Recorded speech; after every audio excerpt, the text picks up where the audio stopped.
ہم وہی کہیں گے جو ہمارا دین ہم کو بتاتا ہے. عمل کرو تو تمہارا بھلا ہے.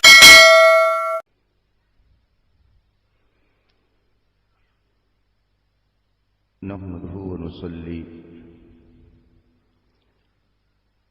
ونسلم على حبيبه الكريم أما بعد فأعوذ بالله من الشيطان الرجيم بسم الله الرحمن الرحيم إن الله مع الصابرين صدق الله العظيم وصدق رسوله النبي الأمين الكريم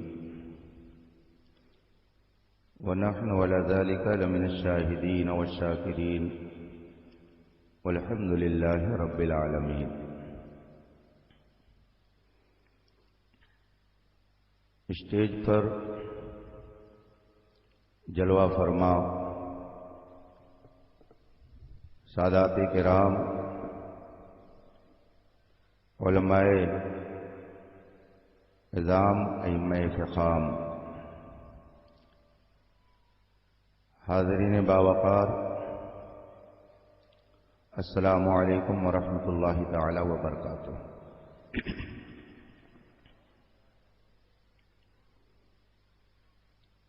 آج کا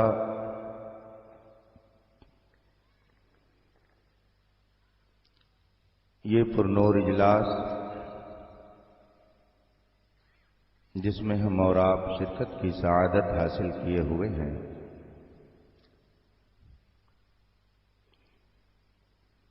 بے شمار برکتیں اور رحمتیں اپنے دامن میں سمیٹے ہوئے ہیں.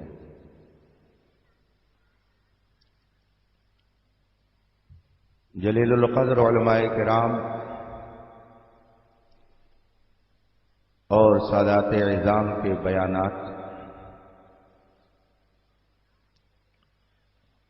ان کی نعت و منقبت، بالخصوص عزت مآب، کرم گستر حضرت بابرکت سید محمد سلیم باپو دامت ظلہ العالی قاضی گجرات کا گھنگرج خطاب، عزیز گرامی سید عبدالوسیع سلمہ کی شاندار نعت خوانی، یہ ساری برکتیں آپ اب تک حاصل کر رہے ہیں. دو چند منٹ کے لیے میں بھی آپ کی خدمت میں حاضر ہوں. یہ وقت آپ کے آرام کا ہے، لیکن آپ نے اپنی نیند اور اپنے آرام کو تج کر اس محفل کو بارونق بنا رکھا ہے. رب قدیر اپنے حبیب پاک کے طفیل آپ سب کی اس حاضری کو قبول فرمائے. آئیے سب سے پہلے مصطفیٰ جان رحمت سرور کائنات صلی اللہ علیہ وآلہ وسلم کی بارگاہ قدس میں درود و سلام کا نذران عقیدت پیش کریں اور پڑھیں. اللہم صلی علی سیدنا و مولانا محمد معدن الجود والکرم و آلہ الکرام اجمعین. اس اجلاس کا تعلق شہدائے کرب و بلا سے ہے. اس کی نسبت حضرت سیدنا میرا سید علی شاہ علیہ رحمت و رضوان سے ہے. اس کے پوسٹر کی پیشانی کا جھومر تحفظ مسلک اعلی حضرت کانفرنس سے ہے. تین نسبتیں اس اجلاس کو حاصل ہیں، یہی اس کی کامیابی کی ضمانت ہے. 1400 سال ہو گئے اہل بیت اعظام، بالخصوص سیدنا امام عالی مقام کے ذکر جمیل سے زمین کا گوشہ گوشہ اور میرے وجدان کے مطابق آسمان کا کونا کونا گونج رہا ہے، اور انشاءاللہ صبح قیامت تک ان کے ذکر کی خوشبو سے لوگ اپنے مشام جان کو معطر کرتے رہیں گے۔ اور کل تو میدان محشر میں رب کے کرم سے ان کی یہ شان ہوگی کہ جو ان کی قیادت و سیادت کو تسلیم کرے گا وہی جنت میں جانے کا حقدار ہوگا۔ ہم اپنی قسمت پر ناز کرتے ہیں کہ رب قدیر نے ہمیں صحابہ کرام کی بھی محبت عطا فرمائی، اہل بیت کی عظمت اور عقیدت کا چراغ بھی اس نے ہمارے دلوں میں جلا رکھا ہے۔ اولیاء کرام سے محبت اور ان کی تعظیم و احترام سے بھی اللہ نے ہمیں حصہ عطا فرمایا ہے۔ ہم اگر یہ پڑھتے ہیں کہ اہل سنت کا ہے بیڑا پار اصحاب حضور، نجم ہے اور ناؤ ہے عطرت رسول اللہ کی، جہاں صحابہ کرام اور اہل بیت کی محبت کا درس ملتا ہے، وہیں پر امام اہل سنت ہمیں یہ بھی سبق دے رہے ہیں، تیرے غلاموں کا نقش قدم ہے راہ خدا، وہ کیا بہک سکے جو یہ سراغ لے کے چلے۔ کتنی پیاری تعلیم ہے امام اہل سنت کی، جسے آج پوری دنیا میں علماء حق عام کر رہے ہیں۔ تھوڑی دیر آپ میری طرف متوجہ رہیں۔ شہدائے کرب و بلا کے حوالے سے ہم اور آپ کہتے بھی ہیں اور سنتے بھی ہیں، اور ابھی آپ نے تقریر میں بھی علماء کرام کی زبان سے، بالخصوص حضرت بابرکت سید سلیم باپو کی زبان سے بھی سنا، یزیدیوں کی طرف سے ظلم تھا، حسینیوں کی طرف سے صبر تھا، مگر یہ صبر کیسا تھا یہ میری سمجھ میں نہیں آ رہا۔ آپ تھوڑی دیر میری طرف متوجہ رہیں گے، اسی گفتگو کو میں آپ کے سامنے پیش کر کے چلا جاؤں گا۔ ہم اور آپ اپنے طور پر صبر کا معنی یہ سمجھتے ہیں کہ اگر آپ کو کوئی کچھ کہہ دے تو آپ خاموش رہیں، تو لوگ کہتے ہیں کہ اس نے صبر کیا۔ حضرت علامہ مولانا و بالفضل اولانا مولانا مفتی محمد احمد رضا صاحب شریف الطبع ہیں، بڑے صابر ہیں، کوئی کچھ کہتا ہے یہ کچھ بولتے نہیں۔ تو صبر کا معنی ہم یہی سمجھتے ہیں کہ اگر آپ کو کوئی کچھ کہہ دے، آپ کچھ نہ بولیے، تو آپ کے اوپر لیول لگ جائے گا کہ آپ نے صبر کیا۔ یہی تو صبر کا معنی لیا جاتا ہے۔ اگر یہی معنی ہے صبر کا، تو مجھے بتائیے کہ امام حسین نے صبر کیسے کیا؟ یہ بات تو سمجھ میں نہیں آتی ہے کہ امام حسین رضی اللہ تعالی عنہ نے اسی اعتبار سے صبر کیا۔ اگر صبر کا یہی معنی ہے کہ آپ کو کوئی کچھ کہے آپ مت بولیے، تو میں امام حسین کو تو صابر نہیں مان سکتا۔ صابر اس وقت ان کو مانتا جبکہ یہ ہوتا کہ ادھر سے یزیدی تلوار چل رہی ہے اور ادھر سے امام حسین کے خیمے میں خاموشی ہے، ادھر سے تیر برسائے جا رہے ہیں، ادھر سے صرف کلمہ طیبہ کا ورد ہو رہا ہے۔ صبر تو اس وقت کہا جاتا جب یزیدی لشکر سے لوگ تیر برساتے اور حسینی لشکر سے کوئی جواب نہ دیا جاتا۔ لیکن ہم یہ دیکھتے ہیں، ساری تاریخ کو سمیٹ کر ایک طرف رکھیے، صرف امام علی مقام کی سیرت کو پڑھیے تو اس میں یہ آتا ہے کہ جب امام علی مقام میدان کربلا میں جانے لگے تو تسبیح لے کر نہیں گئے، تلوار لے کر گئے۔ امام حسن بریلوی رحمۃ اللہ علیہ اپنے ایک شعر میں اس کا نقشہ کھینچتے ہوئے عرض کرتے ہیں، فاطمہ کے لاڈلے کا آخری دیدار ہے، حشر کا ہنگامہ برپا ہے میانے اہل بیت۔ آپ وہ زرہ پہنتے ہیں جو جنگ میں پہنی جاتی ہے، ذوالفقار حیدری آپ لٹکاتے ہیں جو جنگ میں لٹکائی جاتی ہے، سر پر وہ ٹوپی پہنتے ہیں جو میدان جنگ میں بہادران اسلام پہنا کرتے ہیں، اور جب میدان جنگ میں جاتے ہیں تو تاریخ میں آتا ہے کہ سب سے پہلے آپ نے وہاں خطاب فرمایا، اہل بیت کی عظمت بتائی، رسول پاک صلی اللہ علیہ وسلم نے حسنین کریمین کے جو فضائل و مناقب بیان کیے ہیں اسے بتائے، لیکن ادھر سے اس کا جواب برائیوں سے دیا گیا، بدزبانیوں سے دیا گیا۔ اب امام علی مقام نے فرمایا، میں سمجھتا تھا کہ تم یہی جواب دو گے، آؤ کون آتا ہے۔ تاریخ یہ بتاتی ہے کہ سب سے پہلے مقابلے میں جو آیا اس کا نام تمیم ابن قحطبہ ہے، جو عراق اور شام کا بہت بڑا پہلوان تھا۔ جب وہ میدان میں آیا، امام علی مقام سے اس نے کہا، مجھے جانتے ہو میں کون ہوں؟ میں یہ تمیم ابن قحطبہ ہوں، میری بہادری کا چرچا پورے ملک عرب میں ہے۔ امام حسین نے بھی اپنی زبان حال سے فرمایا، تم کیا سمجھتے ہو ادھر چوڑیاں پہنی گئی ہیں؟ کیا سمجھتے ہو کہ ادھر کسی للو پنجو کا سامنا کرنے کے لیے آئے ہو؟ جس سے تم بات کر رہے ہو اس کی رگوں میں حیدر کرار کا خون گردش کر رہا ہے۔ اس کے نانا جان، امام علی مقام کے نانا جان، یہ مختار کائنات ہیں، اس کے باپ نے تنہا خیبر کو فتح کیا تھا۔ تم کیا سمجھتے ہو یہ کسی مجبور کا بیٹا ہے؟ سنو، تم جیسے نہ جانے کتنے بہادروں کے پیتے پانی ہو جاتے ہیں جب فاتح خیبر کے سامنے آتے ہیں۔ تمیم ابن قحطبہ میدان میں آیا۔ تاریخ یہ بتاتی ہے کہ اس نے تلوار کا وار کیا، امام علی مقام نے اس کے وار کی حفاظت فرمائی، اور پھر دوبارہ آپ نے جب اس پر حملہ کیا تو کیڑے ککڑی کی طرح کاٹ کر کے اس کو زمین پر ڈھیر کر دیا۔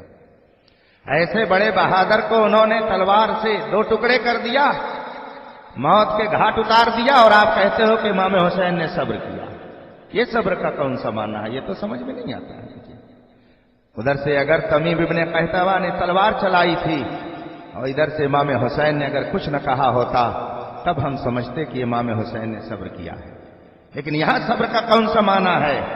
امام علی مقام نے تو اس کو کیڑے ککڑی کی طرح کاٹ کر کے زمین کا ڈھیر بنا دیا۔ اور دوسرا جب پہلوان آیا، تاریخ میں جس کو یزید ابتہی کے نام سے جانا جاتا ہے، مست ہاتھی کی طرح میدان میں جب آیا تو اس نے امام علی مقام سے للکارتے ہوئے کہا، تم نے مجھ کو تمیم ابن قحطبہ سمجھ رکھا ہے؟ وہ ایک ملک کا پہلوان تھا، میں کوفہ اور بصرہ اور شام و عراق کا وہ پہلوان ہوں کہ ہمالیہ پہاڑ بھی میری ہیبت سے کانپ اٹھتا ہے۔ میں وہ پہلوان ہوں کہ بڑے بڑے بہادر میرے سامنے چٹکیوں میں مسل دیے جاتے ہیں، مگر امام علی مقام نے خاموشی نہیں اختیار فرمائی، آپ نے بھی اس کا جواب اسی طرح سے دیا۔ اور پھر جب میدان میں اترا ہے اور اس نے وار کیا ہے تو تاریخ یہ بتاتی ہے کہ امام علی مقام نے چند منٹوں میں اس کا بھی کام تمام کر دیا، اور آپ کہتے ہو کہ امام حسین نے صبر کیا۔ یہ صبر تو میری سمجھ میں نہیں آتا۔ اتنا نامی گرامی پہلوان اور تھوڑی دیر میں موت کے آغوش میں سلا دیا جاتا ہے، اور کسی اور نے نہیں سلایا، امام علی مقام نے اپنی تلوار سے سلا۔ مر کے بھی چین سے سوتا نہیں مارا تیرا۔ اتنے بڑے بہادر کو موت کے گھاٹ اتار دیا، اور آپ کہتے ہیں کہ امام حسین نے صبر کیا۔ یہ صبر کا معنی تو نہیں سمجھ میں آتا۔ اور آخری پہلوان جب آتا ہے میدان میں، بدر بن سہیل یمنی، ملک یمن کا بہت ہی مشہور و معروف پہلوان تھا، اور اس کے 4 بیٹے تھے۔ تاریخ میں آتا ہے کہ اس کے چاروں بیٹے پہلوانی میں مشہور تھے۔ اس نے اپنے بیٹوں کو للکارا اور کہتا ہے کہ کیا چاہتے ہو کہ یزید کے سامنے تم لوگ روسیا ہو کر کے جاؤ؟ تنہا حسین میدان میں دہاڑ رہا ہے اور تم لوگ اپنی بہادری کہاں چھپائے ہوئے ہو؟ چلو میدان میں آؤ۔ بدر بن سہیل یمنی بہت ہی مشہور و معروف پہلوان تھا، اور اس نے للکارا اور میدان میں خود ہی کود پڑا اپنے بیٹوں کی بہادری کو پیچھے چھوڑ کر کے، اور آتا ہے، اور آنے کے بعد امام علی مقام کو للکارتا ہے۔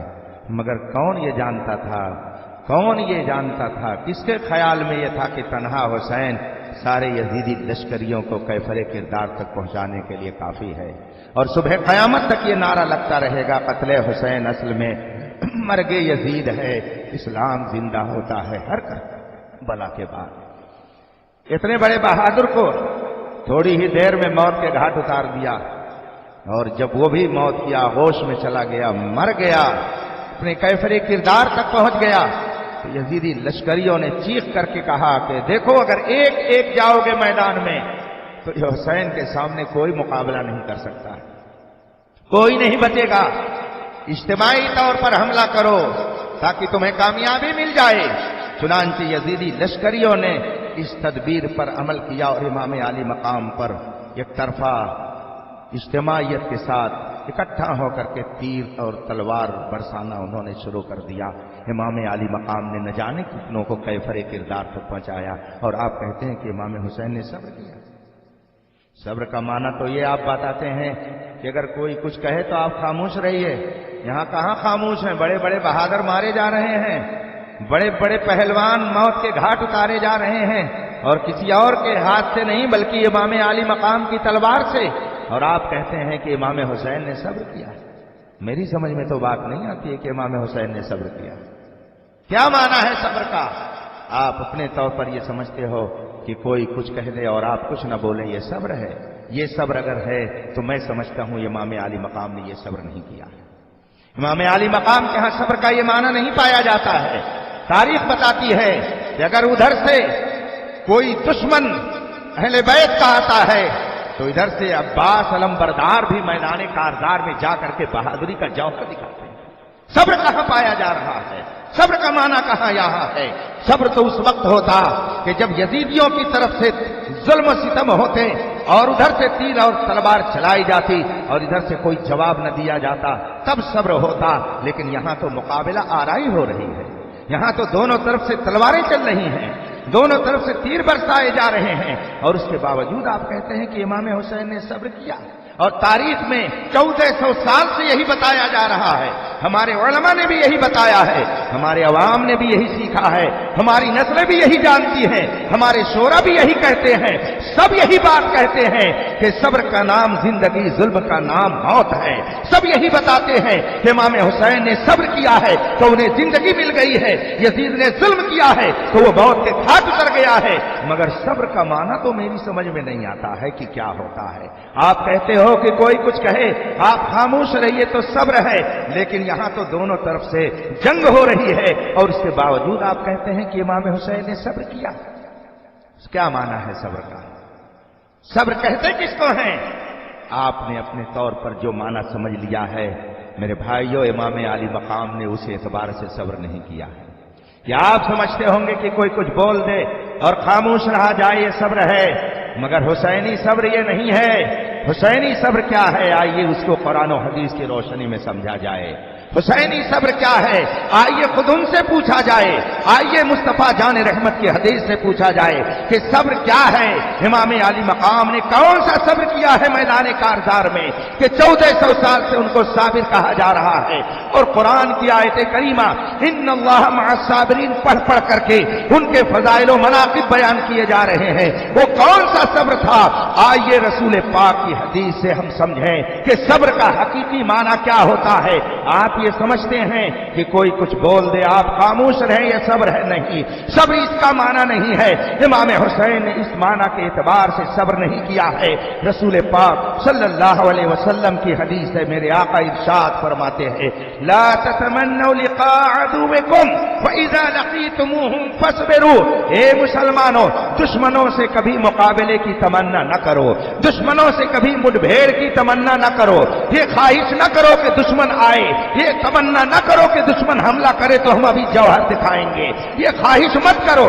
لیکن فَإِذَا لَقِيتُمُوهُمْ، لیکن جب کہیں مقابلہ ہو جائے، جب کہیں مڈبھیڑ ہو جائے، جب کہیں حق و باطل کی مارکا آرائی ہو جائے، جب کہیں دشمن تمہارے دین پر اٹیک کرنے لگے، جب تمہارے قانون کا کبھی مذاق اڑانے لگے، جب تمہاری شریعت میں دخل اندازی کرنے لگے، جب اسلامی قانون کا مذاق اڑانے کے لیے کوئی آگے بڑھے اور جب تمہیں للکارے، تو اب تم اپنے گھر میں خاموشی سے مت بیٹھنا۔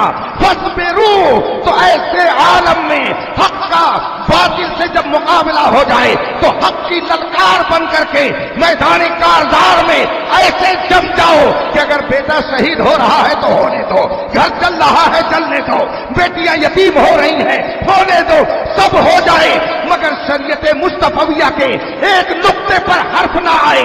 اگر تم اس منزل پر کامیاب رہے تو رب قدیر تمہیں صابر کا لقب عطا فرمائے گا. اور ان اللہ مع الصابرین، ایسے صبر کرنے والوں پر اللہ اتنی رحمت نازل فرمائے گا کہ صبح قیامت تک ان کے ذکر جمیل کو آپ. یہ ہے صبر کا معنی، یہ ہے صبر. صبر کا مطلب یہ نہیں ہے کہ کوئی کچھ کہے خاموش رہو. صبر کا حقیقی معنی یہ ہے کہ مسلم پرسنل لا میں اگر حکومت دخل اندازی کرے تو میدان میں کھڑے ہو جاؤ. صبر یہ ہے کہ اگر تمہارے قانون کا مذاق اڑائے تو حکومتوں سے نہیں، حکومتوں کے اقتدار سے نہیں، کسی طاقتور سے نہیں. آپ تاریخ اٹھا کر کے دیکھ لیجئے، ہمیشہ طاقتوروں نے اپنی طاقت آزمائی کی ہے تو حق کا مقابلہ ہی کرنے کے لیے انہوں نے ایسی حرکت کی ہے. نمرود آیا کس کے مقابل میں؟ کسی حکومت والے کے مقابل میں نہیں، ایک حق کے پاکیزہ سیرت کے مقابل میں آیا. فرعون اگر آیا تو کسی حکومت سے ٹکرانے نہیں آیا تھا بلکہ حضرت موسیٰ کے مقابل میں آیا تھا. ابو جہل اگر آیا تو کسی اقتدار والے کے سامنے نہیں، دنیاوی فوج والے کے سامنے نہیں، اگر آیا تو حق کے مقابل میں آیا. ہمیشہ طاقتور حق کو دبانے کے لیے اگر آتا ہے تو اپنی دنیا کی طاقت لے کر کے آتا ہے، مگر نظام قدرت ہے، نور خدا ہے، کفر کی حرکت پہ خندہ بھوکوں سے یہ چراغ بجھایا نہ جائے گا. سبحان اللہ، سبحان. نعرہ تکبیر، نعرہ رسالت، ذکر شہدائے کربلا. میرے بھائیو، صبر کا معنی یہ ہوتا ہے کہ اگر حق کی بات آ جائے تو حق پر جمے رہو، ایک انچ قدم پیچھے مت ہٹاؤ. امام علی مقام نے میدان کربلا میں صبر کا یہی مظاہرہ کیا. لوگ کہتے رہے بیعت کر لو، امام علی مقام نے فرمایا یہ نہیں ہو سکتا. ادھر سے آواز آتی رہی، 22,000 کا لشکر ہے، ابھی چٹکیوں سے مسل دے گا. ادھر سے بھی آواز آتی رہی. تو کیا سمجھتا ہے؟ سن لے کان کھول کر کے، مرد حق باطل سے ہرگز خوف کھا سکتے نہیں. سر کٹا سکتے ہیں لیکن سر جھکا سکتے نہیں. یہ ہے صبر، یہ ہے حسینیت، اس کو کہتے ہیں حسینیت. یہ ہے صبر کہ اسلام کے مقابلے میں اگر کوئی طاقت آتی ہے تو ہم وہاں اپنے بچوں کو نہیں بچاتے ہیں، اپنی عزت و آبرو نہیں بچاتے ہیں. مصطفیٰ کی دین کی حفاظت کے لیے سب کچھ قربان کر کے بھی اب کہتے ہیں جان دے دی ہوئی اسی کی ہے. حق تو یہ ہے کہ حق ادا نہ ہوا. یہ ہے حسینیت، اس کو کہتے ہیں صبر حسین. آج کی تاریخ میں ہم یہ دیکھتے ہیں کہ امام اہل سنت اعلیٰ حضرت رضی اللہ تعالیٰ عنہ نے جو حسینی کردار اختیار کر کے اور دنیا والوں کو سبق دیا ہے اس کی کوئی مثال نہیں ملتی ہے. وہابیت نشتر چلا رہی ہے، دیوبندیت تیر چلا رہی ہے، قادیانیت گالیاں دے رہی ہے.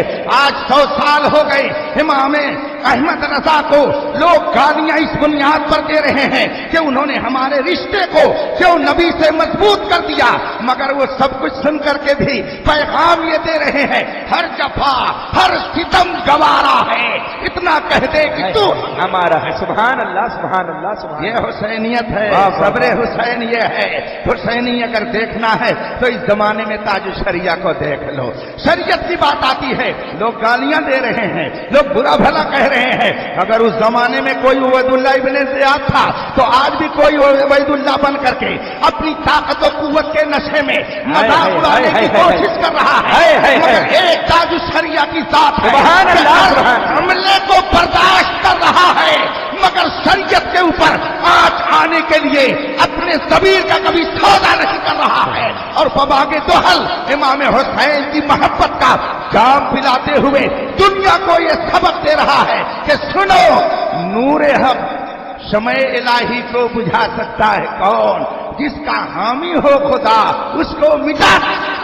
نعرہ تکبیر، نعرہ رسالت، مسلک اعلیٰ حضرت علماء اہل سنت، پیغام تاج الشریعہ.